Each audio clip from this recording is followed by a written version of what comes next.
мақомоти прокуратура яке аз сохторҳои муҳими низоми давлатдорӣ буда, дар ташаккули давлати нави ҳуқуқбунёд нақши он бениҳоят муҳим аст, чунки фаъолияти он аз назорати иҷрои қонунҳо, таъмини волояти қонун, таҳкими қонуният, ҳифзи ҳуқуқу озодиҳои инсон ва шаҳрванд, инчунин манфиатҳои давлат ва ҷомеа иборат буда, дар мамлакат фазои ягонаи ҳуқуқиро фароҳам меорад. прокуратураи ноҳияи Сангбор ҳамчун ҷузъи ҷудонашавандаи низоми ягонаи мақомоти прокуратураи ҷумҳурии Тоҷикистон баҳри риояи дақиқ ва иҷрои якхелаи қонунҳо дар қаламрави ноҳия чораҳои зарурӣ андешида, дар доираи қонунгузории ҷорӣ фармонҳои президенти мамлакат ва прокурори генералӣ оиди таъмини волояти қонун, тартиботи ҳуқуқӣ, ҳимояи манфиатҳои шаҳрвандон ва давлат, ҳамоҳангии фаъолияти мақомоти ҳифзи ҳуқуқ дар мубориза бар зидди ҷинояткорӣ саҳми арзанда гузоштааст. бояд қайд кард ки масъалаи ташвишоваре ки имрӯз тамоми на танҳо ҷумҳурии Тоҷикистон, балки тамоми ҷаҳонро ба ташвиш овардааст, ин терроризм, экстремизм ва тундгароӣ мебошад. прокуратураи ноҳияи Сангбор дар якҷоягӣ бо мақомоти иҷроии ҳокимияти давлатӣ ва мақомоти ҳифзи ҳуқуқи ноҳия дар ин самт низ як қатор корҳоро ба самон расонида мунтазам на камтар дар як моҳ як маротиба дар ҳудуди ҷамоатҳо, аҳли ҷамоатчигии ноҳия ва корхонаву муассисаҳо вохӯриву баромадҳо доир менамояд. маҳз чунин суҳбату вохӯриҳо ва баромадҳо боис шудааст ки сол ба сол чунин сафи ҷиноятҳои террористиву экстремистӣ ва ифротгароӣ рӯ ба пастшавӣ ниҳода истодааст. вобаста ба ҳолати иҷроиши талаботҳои қонунгузории ҷорӣ оиди саривақт пардохт намудани ҳаққи истифодаи қувваи барқ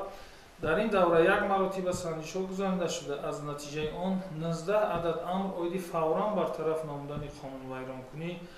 ду пешниҳод оиди бартараф намудани қонунвайронкуниҳо ва сабабу шароитҳои ба он мусоидаткунанда ирсол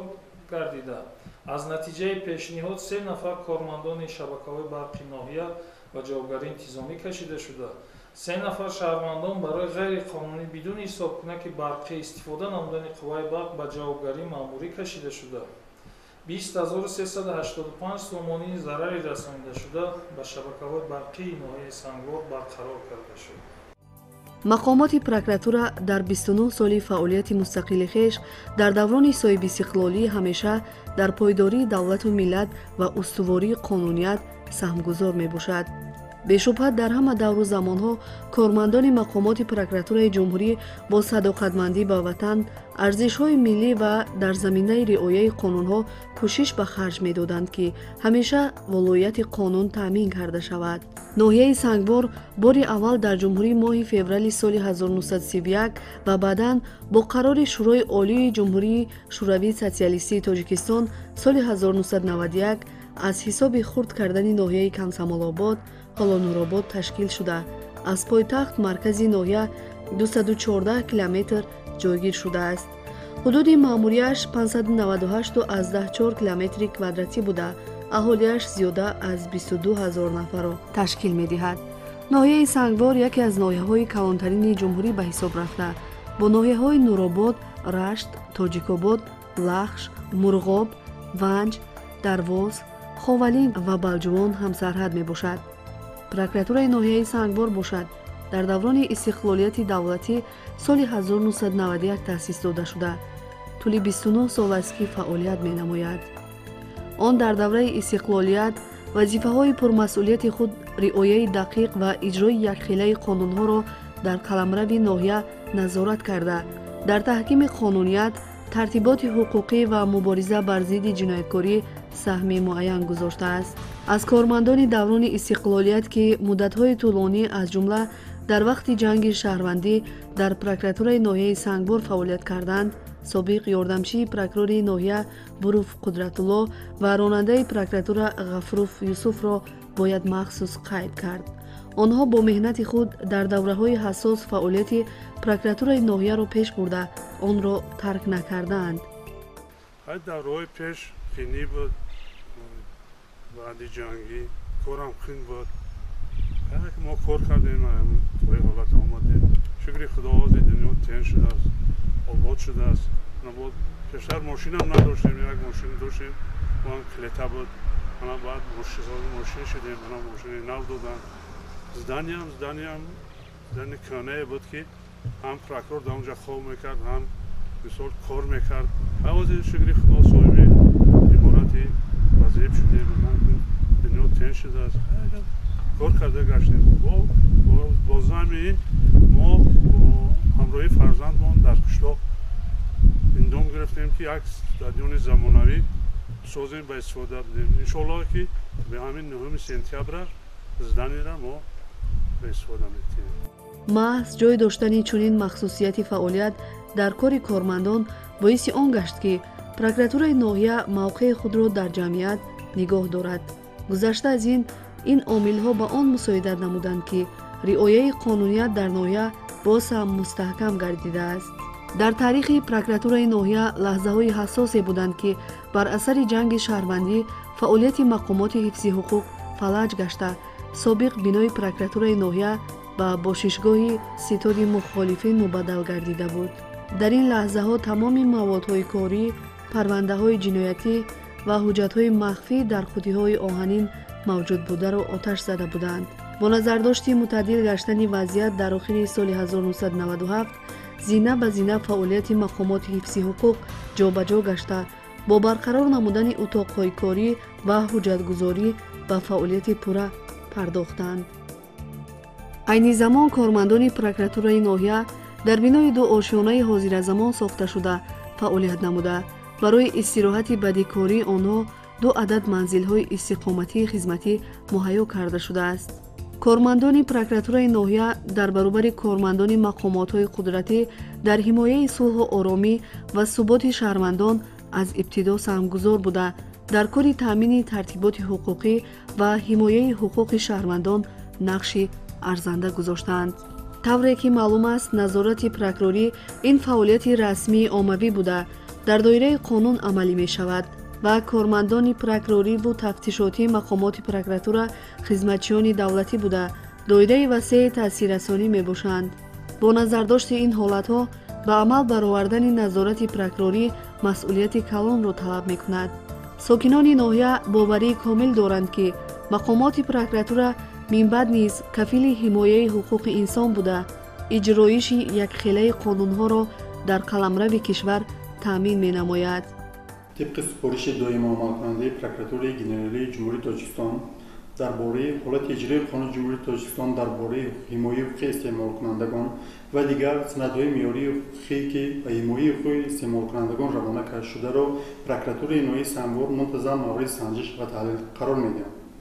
سنجش‌های گذرانده شده در مرکزهای سودا و نقطه‌های سودا در حدود ناحیه نشان دادند که از جانب صاحبکاران و فروشندگان مغازه‌ها گرچند که سرتیفیکت مطابقت و خلاصه سانیتری اپیدمیولوژی داشته باشند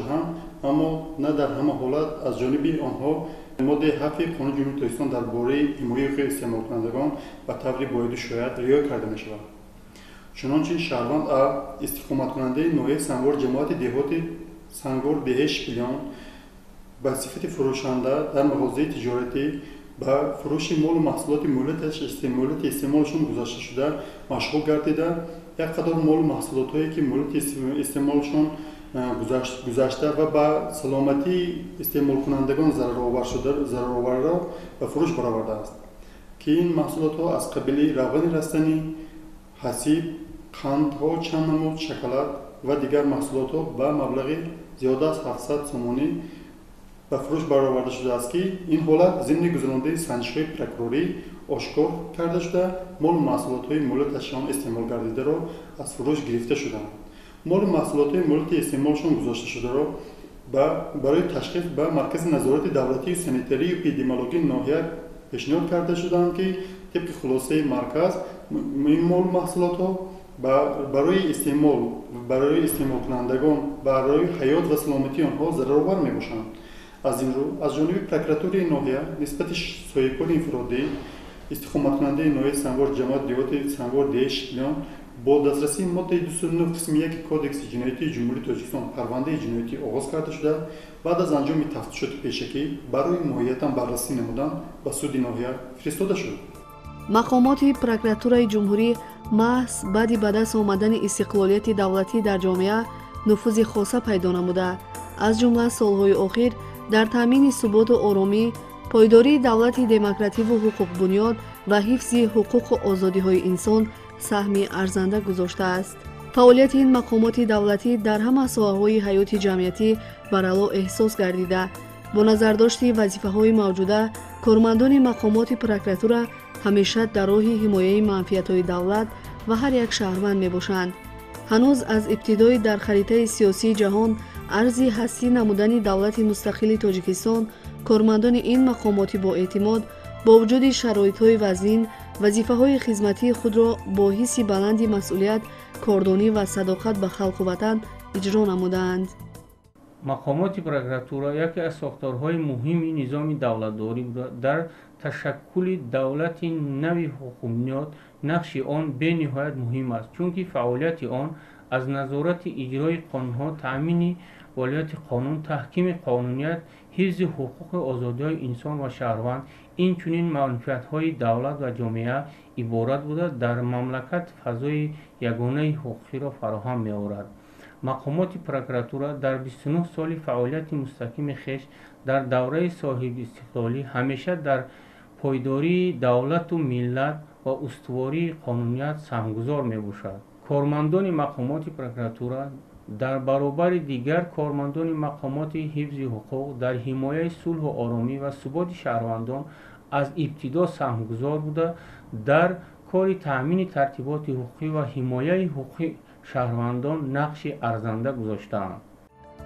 دستاوردهای امروزه استقلالیت از یک طرف باعث افتخار ملی تاجیکان باشد، از طرف دیگر محافظت و مستحکم نمودن این میراث بی‌بها و تدریجاً افزون گردانیدن آنها به دوش هر یک شهروند و پیش از همه به ذمه کارمندان مقامات پروکراتورا مسئولیت بزرگ را واگذار می‌نمایند.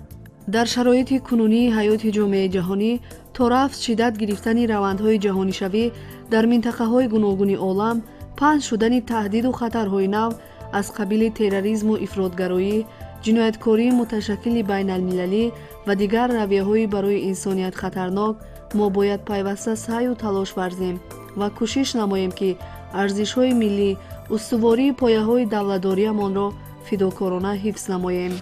در یک چاره‌بینی در ناحیه سنگبار، کارمندان این مقامات ابراز نمودند که در زمینه دانش و ملکه به دست آورده با رفتار و کردار شایسته، وجدان پاک و صفت‌های اخلاقی، تجربه نظارت پروکراری و بهترین عنعنه‌های مقامات پروکراتورا، تکیه‌گاهی با اعتماد دولت، پشتیبان عدالت و راستی، حمایتگری حقیقت و عدل و انصاف بوده، قادر هستند با صداقت و جسارت کسبی و عزم و اراده وطندوستانه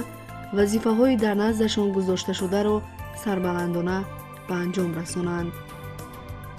کارمندان پروکراتورای ناحیه سنگبار بعد پیشگیری جامعه مخصوصاً جوانان از جنایتکاری، بلند برداشتن احساس وطندوستی و صداقت به وطن در دهه 11 میدانچه ورزشی ساخته ایستادند که در عرفه انجامیابی قرار دارد. غیر از این در بین مردم واخوری و مشورت‌ها گذرانیده کارهای فهماندهی را جهت تربیت درست نورسان و جوانان بیشتر می‌کنند.